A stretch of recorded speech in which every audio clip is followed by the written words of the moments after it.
Welcome, fellow comic fans, to another edition of Wednesday Warriors, the show where I go over the weekly comic solicitations and pick out the standout books for me and that I think are also worth your time and money. I'm your host, as always, Alex, and this week is going to be appropriately light. And I say that because last week, as I mentioned, was a pretty expensive week for me. I said I was going to be picking up the Criminal Deluxe Edition hardcovers, and I did, amongst a couple of other things, because my shop had the timing of doing a comic sale of buy two trades get one free when that happened. So one thing led to another, and let's just say I need to ease up on the bank account a little bit this week, at least until the next paycheck comes in. So fortunately, this week is a little light, and if you are kind of hurting from last week too, this will kind of give you some time to lick your wounds a little bit. But if you have a little extra in the bank, here are a couple picks that I think you should watch out for. The first one is the hard-boiled hardcover edition from Frank Miller, Jeff Darrow, and Dave Stewart. Now, this is going to be a special edition re-release of the 1990s story.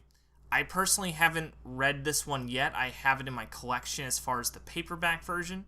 But what seems to be different with this is that it looks like Dave Stewart is going to be doing a recolor of it.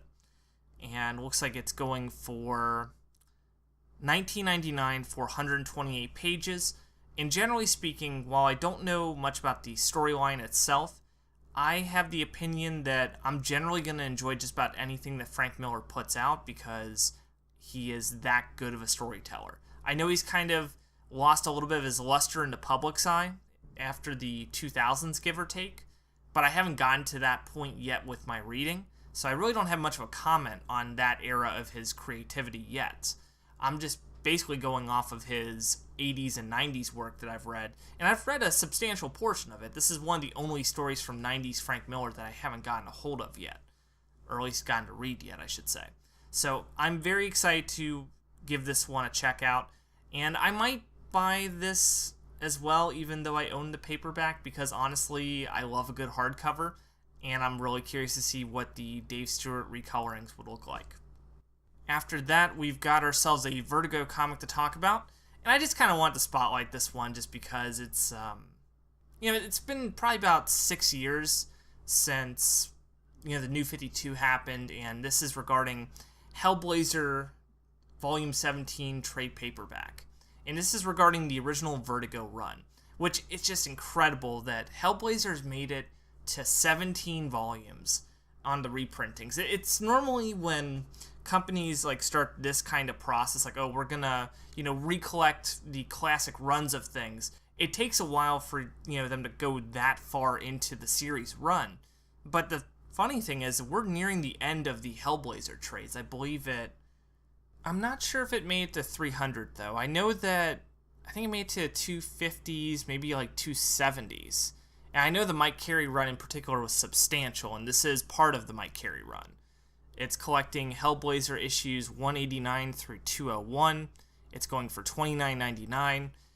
And obviously, if you've been checking out the Hellblazer series up to this point, you're definitely going to be picking it up.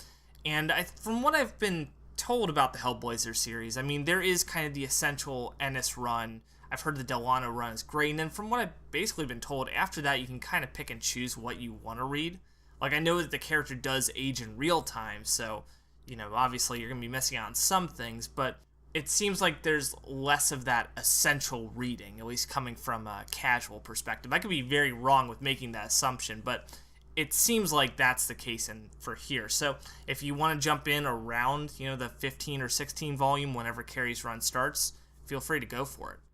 And finally, like I said, this is a light week, and we're on to our last one. I really even had to dig around looking for this final one. It is Brink Volume 1, written by Dan Abnett, art by I.N.J. Colbert, and looks to be published by Rebellion. Now, I'm not as familiar with this publisher, but the premise of it sounded interesting, so I figured I'd give it a shout out for those people who want to, see if it's up their alley. It looks to be a sci-fi story set in the late 21st century, world's uninhabitable, and pretty much everyone's living in space stations, at least what's left of humanity. And it looks like an investigator gets drawn into this cult, which seems to have some disturbing implications for the future of the human race. So I guess it'd be more of like a mystery thriller, possibly horror. Mostly just the idea of the human race being just reduced to space stations and kind of dealing with cults on a space station. Sounds like an intriguing idea. The main plot is just a little vague with that summary. But it seemed kind of cool, plus the cover of it looked interesting as well. I know Abnett has a good reputation as a writer too, so it seemed like something that if you're looking just to kind of try something out of the norm, this could be a good book to do that. It's going for $17.99. It doesn't say how many issues come with it, though, so you may want to watch out for that if you flip through it at the store. I'm not sure if it's like 5 or 6 issues for $17.99, maybe more, or maybe it's just an original graphic novel. I'm not too sure about that, so just keep an eye out. And there we have it. That is the end of Wednesday Warriors for this week. Thank you, as always, for watching. Feel free to like and subscribe if you want to check out some more comics and video games content. Feel free to share this with some friends if you know some friends out there who are looking for some comic book recommendations. And I will see you guys again next week, and you guys take care and have fun reading.